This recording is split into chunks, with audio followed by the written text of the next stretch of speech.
حضرت داتا گنج بخش جب لاہور آئے، رائے راجو ایک بہت بڑا ہندو جادوگر تھا۔ لوگ اسے اپنے جانوروں کا دودھ دیا کرتے تھے، اور اگر کوئی اسے دودھ کا نذرانہ نہ دیتا تو وہ اس کے جانوروں پر ایسا جادو کرتا کہ جانوروں کے تھنوں سے دودھ کے بجائے خون نکلنے لگتا۔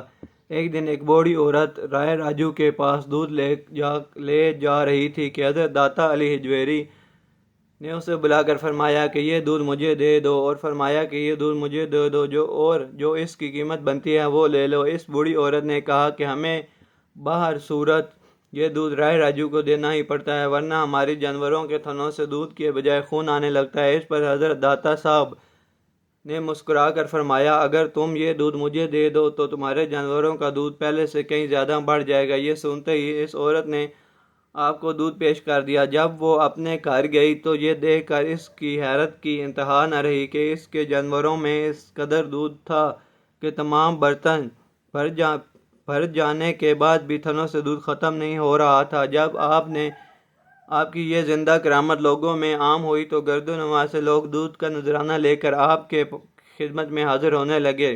ایک طرف تو لوگوں کی عقیدت کا یہ حال تھا اور دوسری طرف رائے راجو یہ ماجرا دیکھ کر آگ بگولا ہو رہا تھا۔ آخرکار آپ رحمۃ اللہ کی بارگاہ میں حاضر ہوا اور انہیں مقابلے کے لیے للکارتے ہوئے کہنے لگا کہ اگر آپ کے پاس کوئی کمال ہے تو دکھائیں۔ آپ نے فرمایا، میں کوئی جادوگر نہیں، میں تو اللہ تعالیٰ کا ایک عاجز بندہ ہوں۔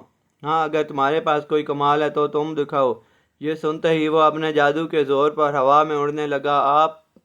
آپ نے یہ دیکھ کر مسکرائے اور اپنے جوتے ہوا میں اچھال دیے۔ جوتے رائے راجو کے ساتھ ہوا میں اڑنے لگے۔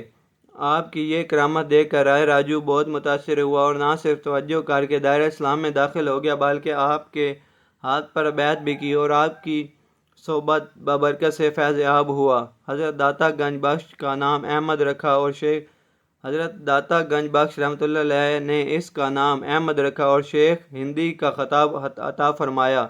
شیخ ہندی کی اولاد اس وقت سے آج تک خانقاہ کی خدمت کے فرائض انجام دیتی آ رہی ہے۔ تذکرہ اولیاء لاہور، سواد 59 چشتی۔